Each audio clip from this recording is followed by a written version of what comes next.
எங்க அம்மாவுக்கு எப்பவுமே மார்னிங் எந்திரிச்ச உடனே இந்த ஆட்டுக்குட்டிய பார்க்குறது தான் வேலை. இன்னைக்கும் அந்த வேலை தான் பார்த்துட்டு இருந்தாங்க. இந்த ஆட்டுக்குட்டி, நாயி, கோழி இது எல்லாமே அம்மா எந்த சைடு நடந்து போனாலும் சரி, அந்த சைடு தான் போய்க்கிட்டு இருக்கோம். அது அம்மா கூடவே தான் இருக்கும். கொஞ்ச நேரத்திலே அம்மா வந்து வீட்டுக்கு போறேன் அப்படின்னு சொல்லிட்டு போயிட்டாங்களா, அப்ப ரிதுவும் அப்பாவோட வெளியில போயிட்டா. நான் மட்டும் தான் இருந்தேனா, சரி ரொம்ப போர் அடிச்சுச்சு. போன வருஷம்லாம் விஜியே எனக்கு வந்து புளிலாம் அடிச்சு குடுத்துட்டாளா, அத நான் கிளீன் பண்ணி வச்சுக்கிட்டேன். இந்த வருஷம் வந்து அவ அங்க சென்னையில இருக்கிறனால எனக்கு புளி தர்றதுக்கு ஆள் இல்லையா, ஸோ அம்மாட்ட தான் கொஞ்சம் புளி கேட்டிருந்தேன். அவங்களுமே இந்த வருஷம் வந்து மரத்தில புளி அடிக்கல அப்படின்னு சொல்லிட்டாங்களா, சரி வீட்ல போர் அடிக்குதே அப்படின்னு சொல்லிட்டு புளி தான் குத்திட்டு இருந்தேன். எங்க ஊர்ல வந்து இந்த கோழிய புடிச்சு அடைக்கிறதா பெரிய வேலையா இருக்கும்.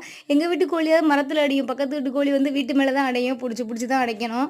இன்னைக்கு ஆர்எஸ் மங்கலம் சந்தையா, வீட்ல சமைக்கிறதுக்கு எதுவுமே இல்ல. வாங்கிட்டு வந்ததுக்கப்புறம் தான் சமைக்கணும். ஸோ அதுவரைக்கும் ரோசியோட கொஞ்சம் டைம் ஸ்பெண்ட் பண்ணிட்டு இருந்தேன். அதுக்குள்ள ஹஸ்பண்ட் வாங்கிட்டு வந்துட்டாங்க. எங்க வீட்லயுமே திங்ஸ் எதுவுமே இல்லையா, ஸோ 2 வீட்டுக்குமே சேர்த்தே வாங்கிட்டு வந்துட்டாங்க. இன்னைக்கு வந்து சிக்கன் கிரேவி, ரசம் வச்சு நல்லா சாப்பிட்டாச்சு. அப்படியே ரோசிக்கும் சாப்பாடு வச்சாச்சு. விடிஞ்சதுக்கப்புறம் எந்திரிச்சு ஊருக்கு போக வேண்டியதான். Okay bye.